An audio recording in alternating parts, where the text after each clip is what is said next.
What's good, friends? Ebony Chappelle checking in with something adventurous for your podcast listening and viewing pleasure. Thank you for tuning in to another episode of What's Good with Ebony Chappelle. So, what's up, friends? Thank you so much for tuning in to today's show. I am so excited. Today, I am talking with the one and only Charlotte Simpson of Traveling Black Widow. I first got connected with Charlotte a few years ago when I wrote a freelance story for Indie Maven. And Charlotte has such an inspirational story and such a positive vibe about her. But long story short, you guys are going to hear much more about this later. But Charlotte, she was someone that traveled a lot with her late husband. And then when he passed away, she had to figure out, what it looks like to explore the world on her own terms, and in this new normal of not having her travel partner with her all the time. So, really excited about our conversation. So, you will hear more from Charlotte later. I'll start off by talking about what's been good with me. So, what's good with me is just being grateful for my health. So, recently, I got COVID, and it was shocking for a few reasons. One, admittedly, like I know that the pandemic is still a thing, right? So like you can consciously be aware of something, but I feel like because the way that we approached it in the beginning, with it being, so intense and so serious, that has shifted in our, larger society. So toward the end of, and I totally understand how I got it. That's another thing. So it's like I'm shocked, but not really shocked because um common sense would have told me that it was a possibility that it could happen. So, toward the beginning of the spring, I let my guard down. I think, after living through so many variants of the virus, um, not getting it, I had gotten both the vaccines and been boosted. So I, was in a space where I didn't think I was invincible. Definitely didn't think that, but I think I just kind of took for granted the fact that I could still be affected by it. So I got it, and thank God that because I had followed the precautions of getting vaccinated and getting boosted and was on a vitamin regimen that I never stopped doing, um, all those things really helped me to be able to get through it, not have horrible symptoms, not be bedridden for a long time. I did do the quarantine, so quarantine for 10 days. Right now, the CDC is saying 5 is the most that you have to do, and then you can go back outside. I wasn't comfortable with that. So I did a little extra because I'm an overachiever. And then I finally felt, safe enough to finally go outside. So I just got back outside, and I'm just beyond grateful for the the way that things went, so that I wasn't, dealing with any horrible side effects from the experience like a lot of people do. So never want to take that for granted. So I'm feeling really good about the fact that I came out of that okay. Relatively unscathed, I guess we can say. So that's what's been good with me. Um So, without further ado, I just want to jump right into it. So, Charlotte, she's been all over the world. We talk about the creation of her platform, Traveling Black Widow. We talk about what it's like to travel the globe as a single Black woman, by yourself, exploring these places all over the world, and even what it looks like to find beauty in your own backyard and explore your wanderlust that way. So, without further ado, let's jump into my conversation with Charlotte Simpson, the Traveling Black Widow. Yeah, the thing that's bringing me joy right now is being back to normal. It is so wonderful to have a normal summer for the first time in 3 summers, and to be able not only to travel. I'm not even so focused on travel because it's nice just to be able to be here in town, go to festivals, go to family events, family reunion. Looking forward to that. And down on the circle here in Indianapolis, we have this, not just an event space, but lots of fun things go on there. There was a strawberry festival last weekend. It was so packed, you could tell people hadn't been in 3 years.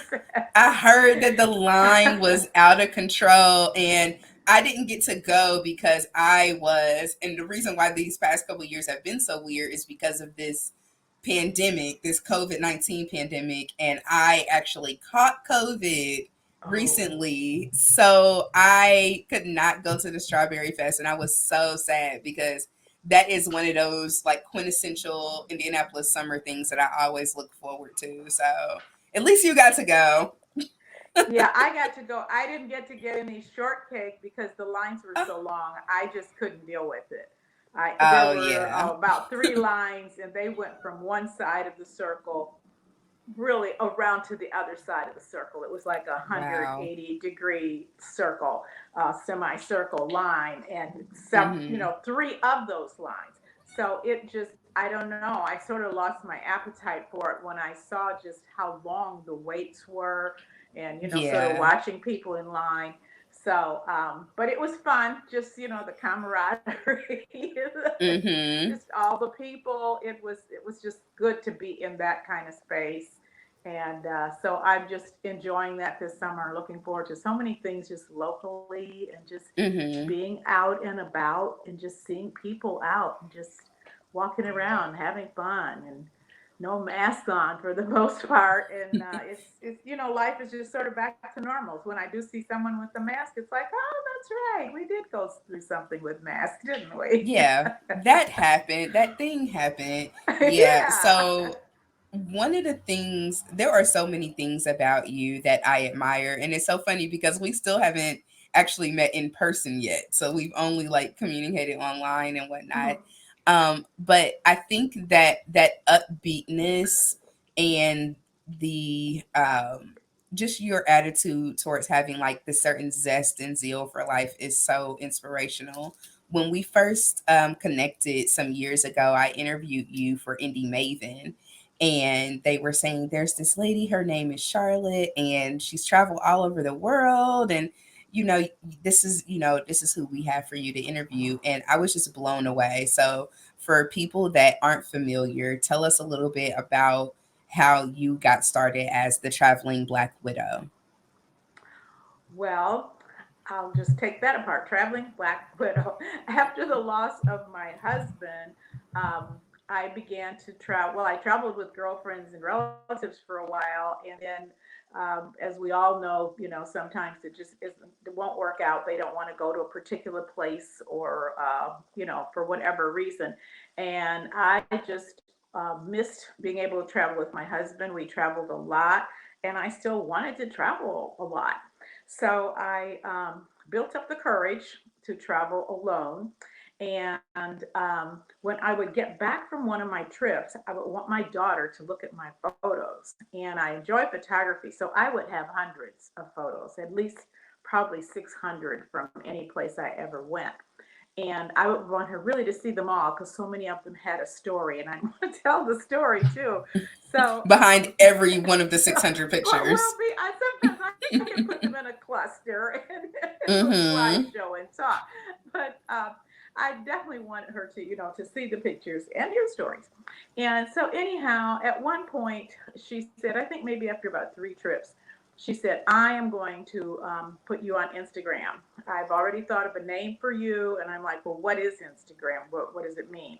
And so she showed it to me. And so I thought, oh, great. Because I had just gotten back from Scandinavia, and I had about 95 pictures just of Oslo.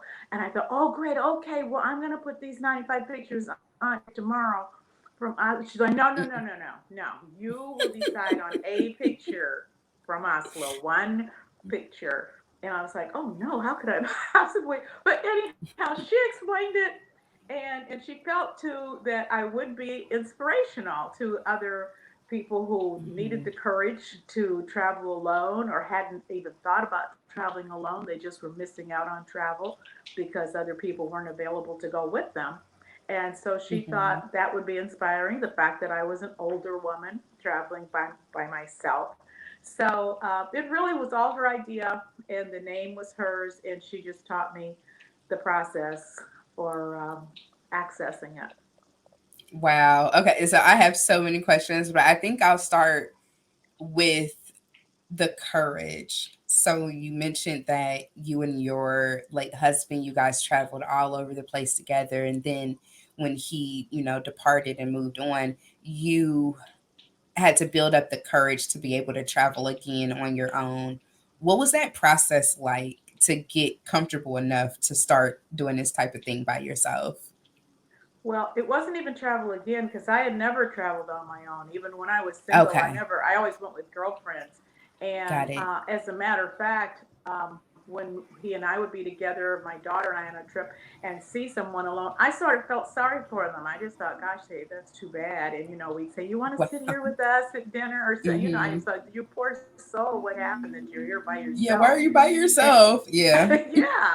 And, and so, anyhow, inevitably, just in chatting with people who were alone, I, all of them, without fail, every woman I ever met and managed to talk to, always was having a wonderful time, was not Hmm. upset that they were alone. And really, I talked to several ladies who'd gotten to a point that they preferred to be alone because of the freedom they Hmm. had and the flexibility and all. And they just found, too, that it just really opened their own mind to what they could do with their travel instead of just sort of following along, behind their husband and taking pictures. And Hmm. so, anyhow, I listened to a lot of them. And then a real turning point was my sister in law and I went to China with a group trip and guided travel company. And there was a lady in our tour group who was traveling alone, and she was celebrating her 80th birthday and going Wow. alone to China.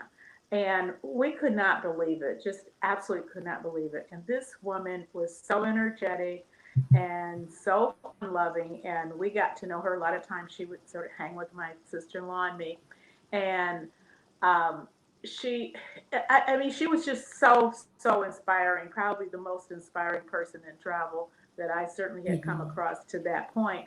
And after that, when I would ask people about going someplace and they wouldn't be available, I would just start thinking about Pat and thinking about just her being alone. I remember like at the Great Wall and climbing up there and just how hot it was at the particular time we were there.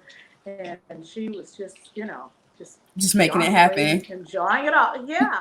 And so I don't know. I just kept thinking if Pat could do it and she was 80, I know Mm. I could, especially on a group trip, organized with a company and other people will be there. It's not like I'm going to be totally alone. I thought I can at least try this with a group trip.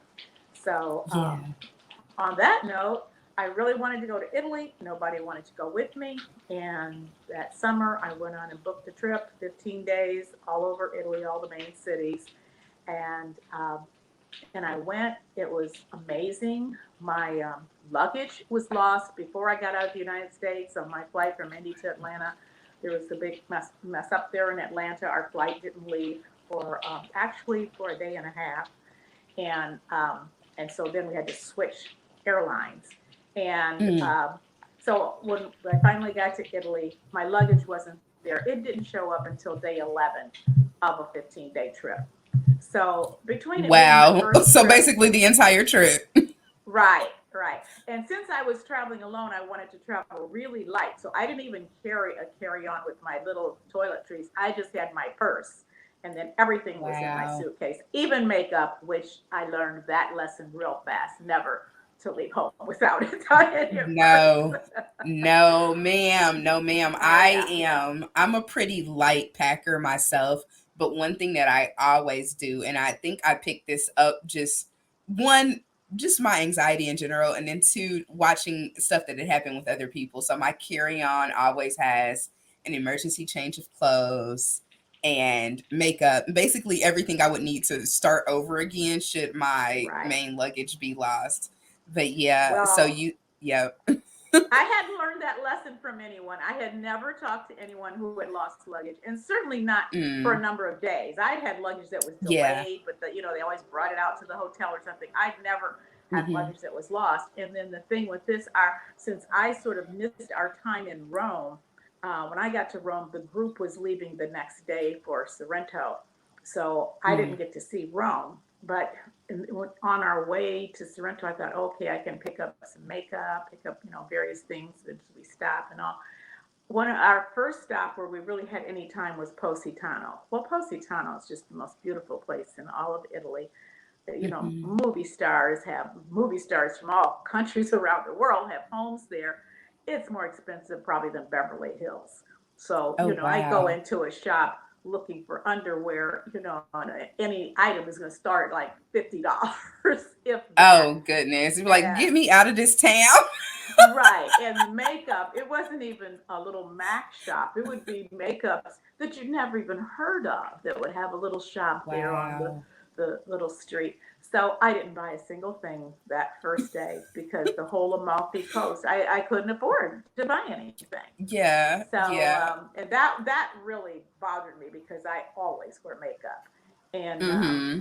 but anyhow, when I got a chance, I did get makeup, but I didn't have any change of clothes for many, many, many days.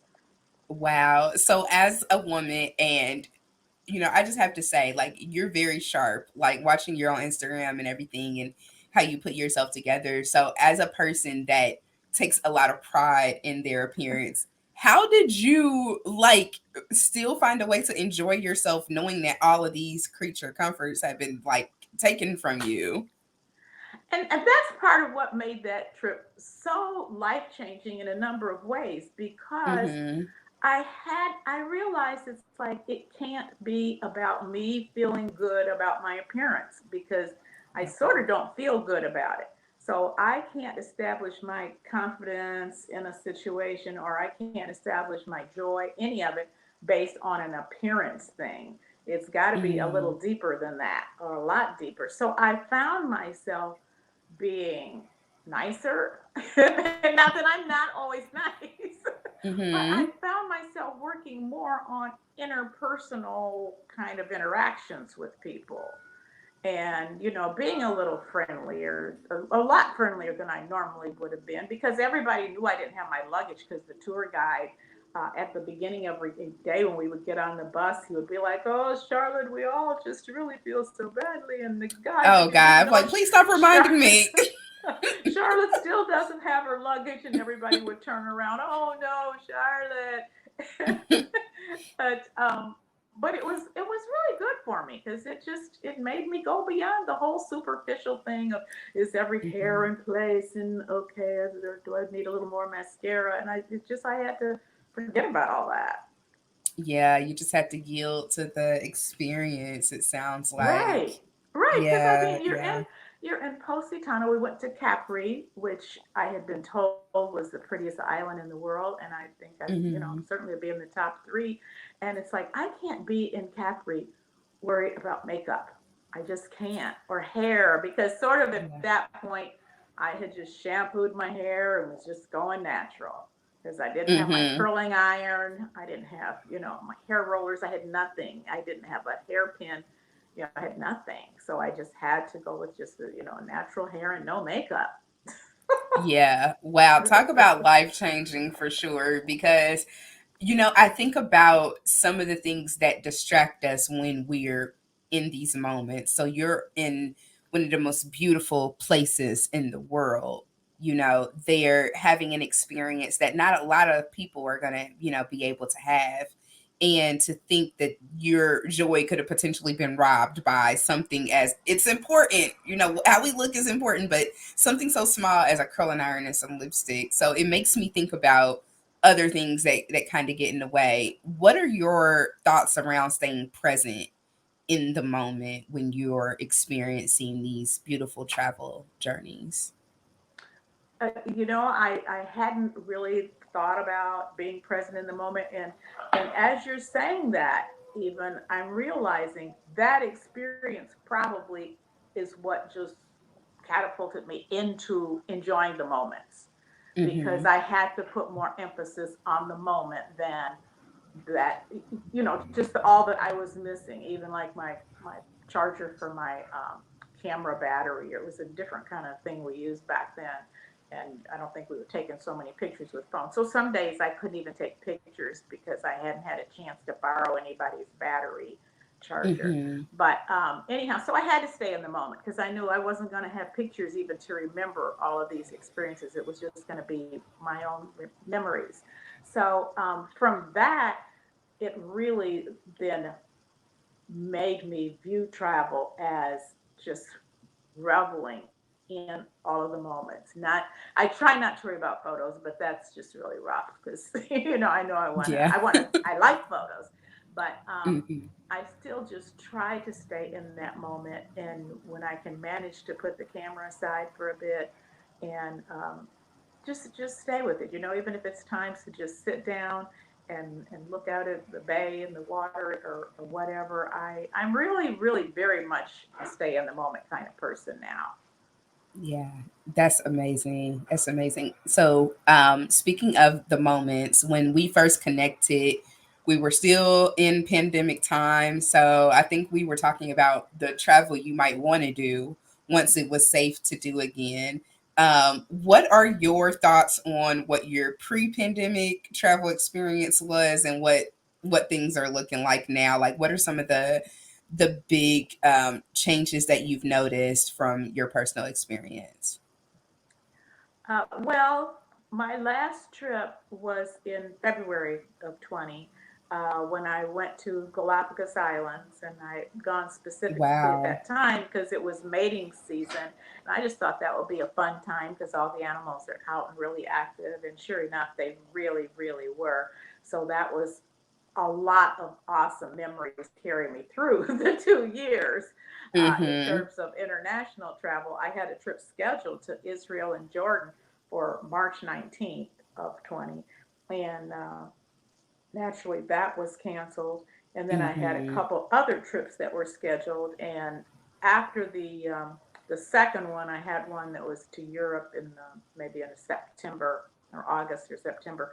When that got canceled, I then just stopped looking forward to trips.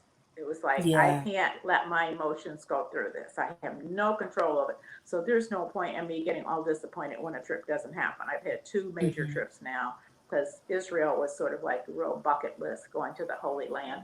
So when those two were canceled, it was like, if a trip happens, it happens. If it doesn't, life Yeah. goes on. I'm healthy. Everything's cool.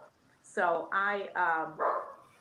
then I would continue occasionally to book trips, or I had trips that were still booked that Mm-hmm. I didn't. I hope my dog's not too disruptive. It's fine. The animals live there, so we can't make them shut up. Okay, but I did still go here in the country and just Mm-hmm. transferred a lot of that zest, and zeal to the United States that spring. My daughter and I went to Washington, D.C. to see the cherry blossoms. And I had Mm-hmm. gone to Japan the year before, and the cherry blossoms were so magnificent there in springtime that I just swore that every year I wanted to go someplace in April or whenever their peak cherry blossom viewing was. Mm-hmm. And so we went, we're like, okay, we're in the United States. We got to pick some place here to go. We want to see cherry blossoms. And we went to DC. And so that was the first flight. And that was, when everybody was totally masked up. And DC was a city Mm-hmm. that was very, very compliant with masks and all. And I mean, like, there were barely any restaurants open. One evening, we could not Wow. find any place because they had such limited seating. If you didn't have a reservation, you could not get in. And places were closed. Everywhere we went, Mm-hmm. everybody had on masks. We couldn't believe it because people had sort of had on masks here in Indy, but you'd see a few that Yeah. didn't. But in Washington, every single soul. It was incredible.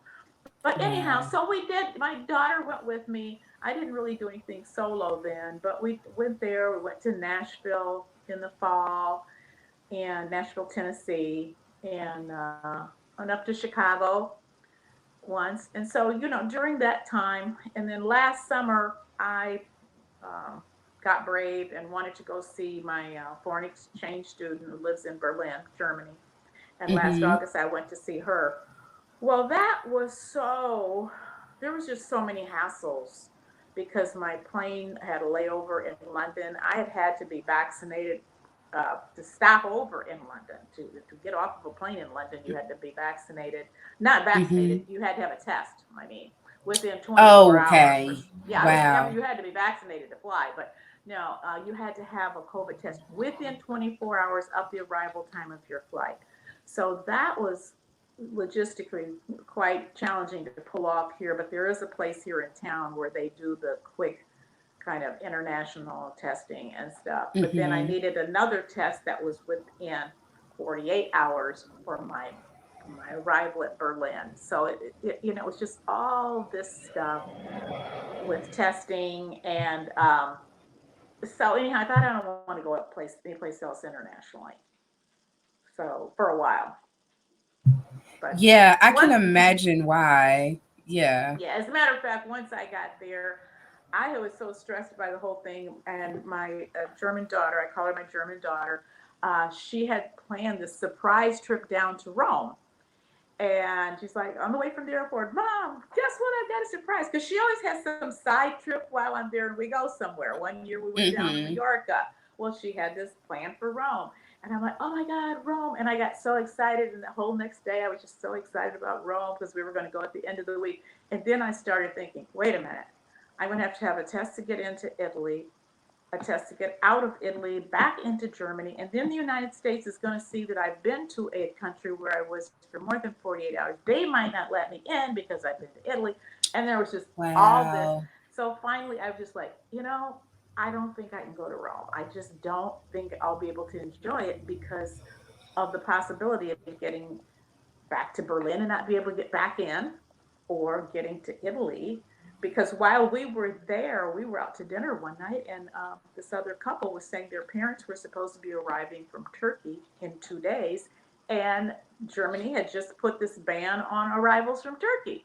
So their parents weren't going to be able to Wow. come. And had just found that day and had tickets for 2 days later. So Yeah. it was not a fun.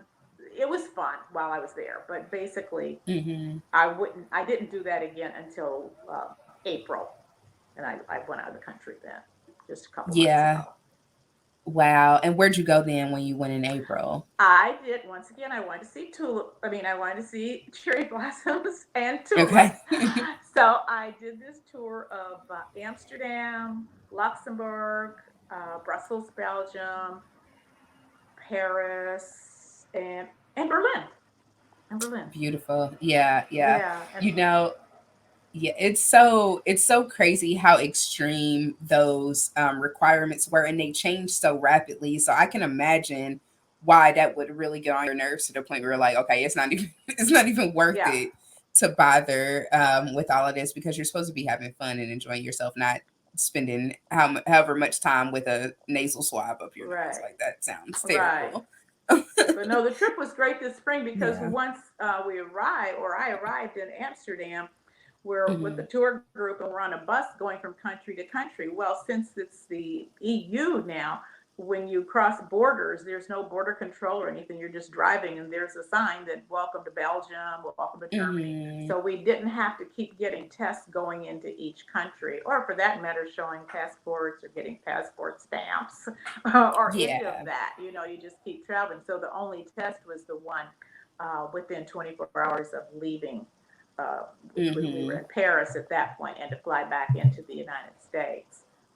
Yeah, no, that is awesome. That's awesome that they've been able to make that Yes. um make that so much easier for everybody. So I am curious because I have not done a lot of international travel, but it's something that I want to do more of, especially now that things are starting to, equalize a little bit. How do you go about vetting the travel that you sign up for, like the group trips and whatnot? How do you go about vetting whether or not this is something that's legit, especially as a Um, solo traveler?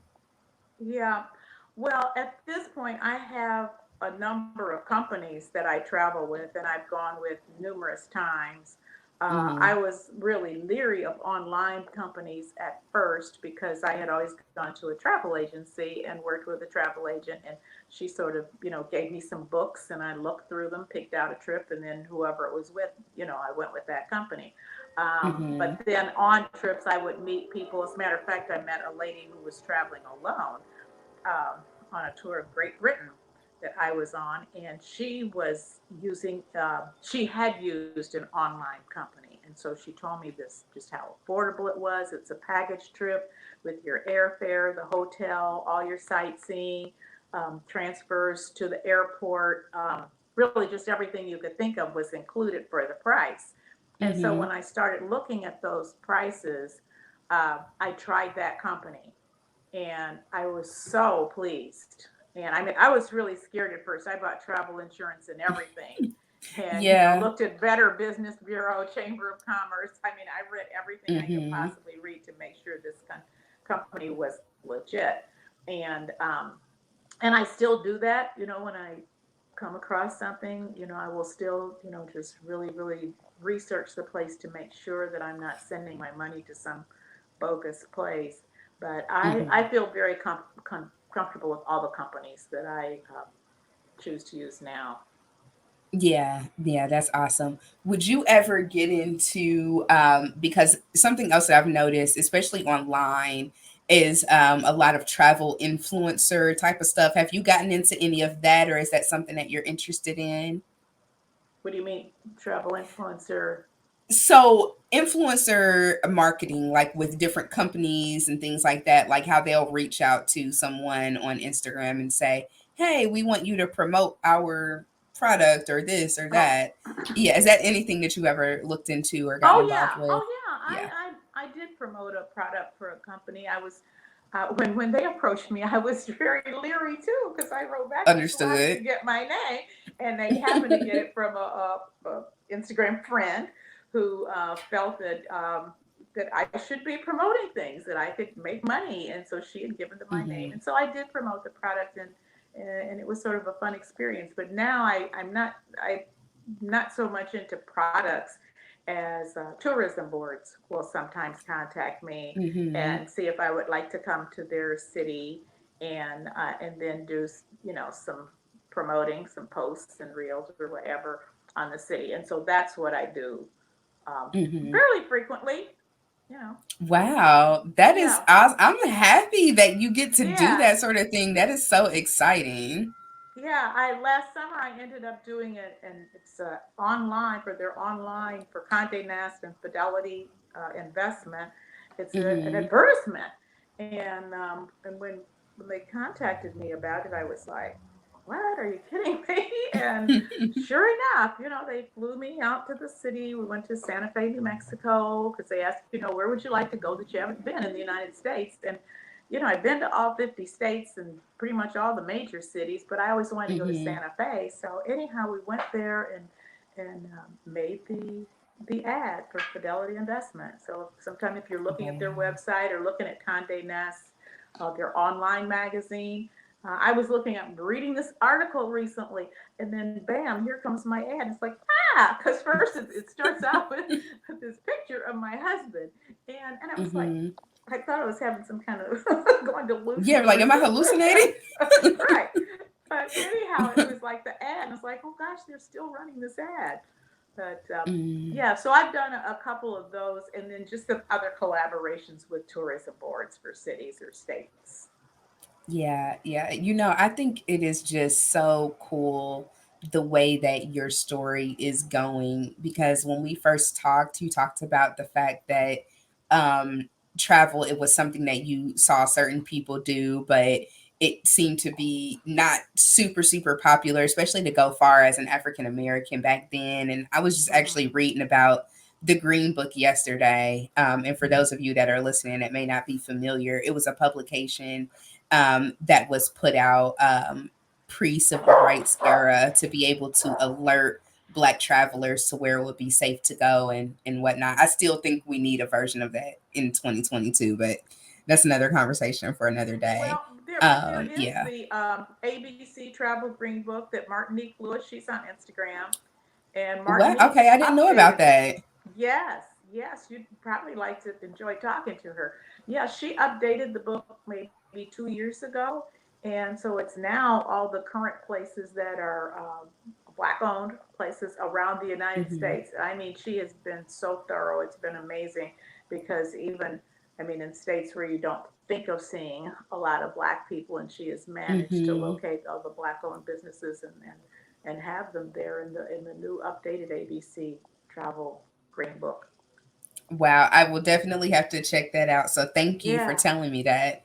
Yeah, but I think it's just amazing your trajectory with this new career that you're into with traveling and travel influencing and all of that. As we wrap up, what are some things that you would share with people that want to travel more, even in their immediate area? Because you talked about exploring the United States more and all the beauty that we have in our own country.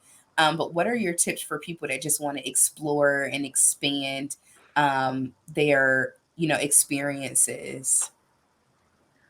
Well, to just start with something small, and I would say to start with someplace you really, really want to go, and you can't seem to find anybody that wants to go, because if you really, really want to go there, more than likely you're going to have a good time in whatever little, you know, hassle. You know how there's always hassles in travel, and whatever little hassles you Mm-hmm. might encounter on your own, you'll sort of just, blow them off because you're just so excited to get to, say, New York City or wherever it might be. But just, start with something I think that you really, really want to do, and someplace that you feel like you'd feel comfortable and safe, and so that you don't have a lot of concerns and worries when you go.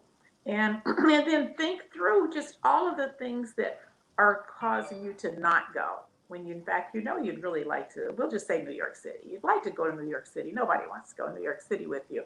Well, just think through, okay, what's the worst case scenario? And what are the Mm-hmm. things that could happen?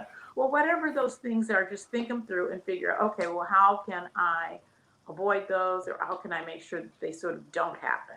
So if you're thinking, oh, I might get mugged in the subway, well, then what might you do? Maybe you'll take Ubers, or Mm-hmm. maybe you will. Don't carry a big purse. Right, right. You'll just think of, what do I need to do? I won't go down in the subway and hold my map open trying to figure out where's my next stop on the subway, or where am I headed. You will just analyze all of your worries, all of your concerns, just break them down, analyze them, and conquer them before you even leave your home.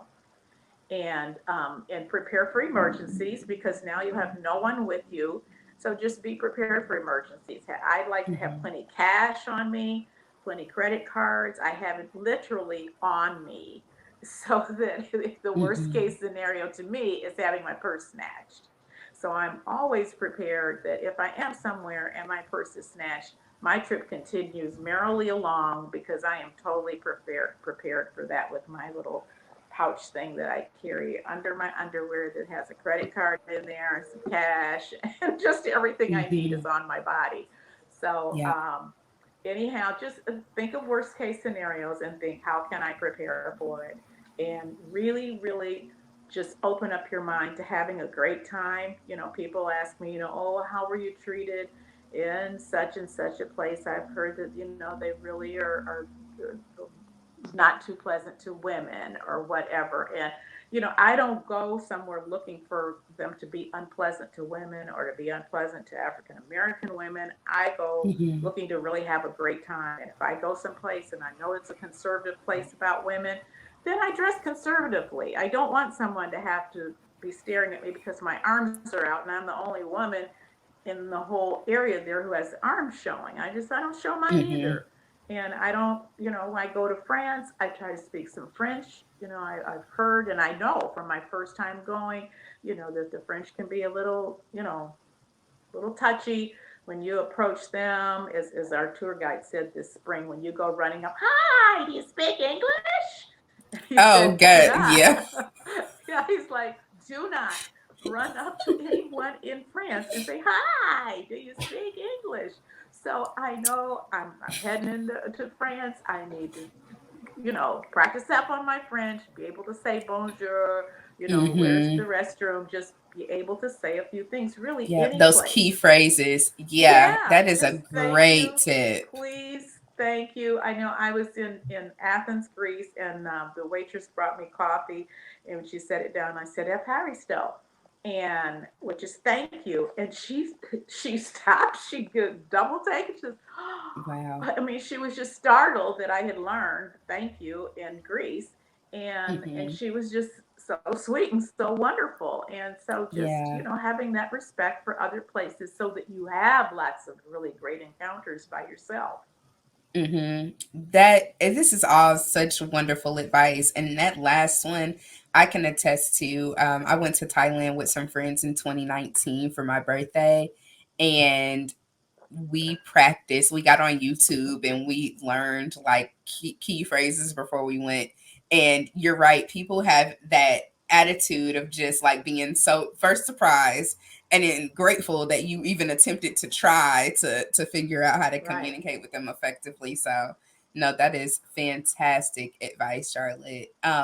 So how can people keep in touch with you and follow all of your wonderful journeys? Well, on my website, I sort of keep things up to date on there, and I recently Mm-hmm. started a blog and have some information to post there about traveling alone and some tips. And my website is travelingblackwidow.com. And then on social media, on Instagram, Facebook, and TikTok. I recently started on TikTok, and I have no idea Oh, really. wow. How is that I have no going? Because idea how I to am make that not a work. TikTok person at all. Basically, I probably am not either. I have, I don't know, I think it's about 400 followers or something.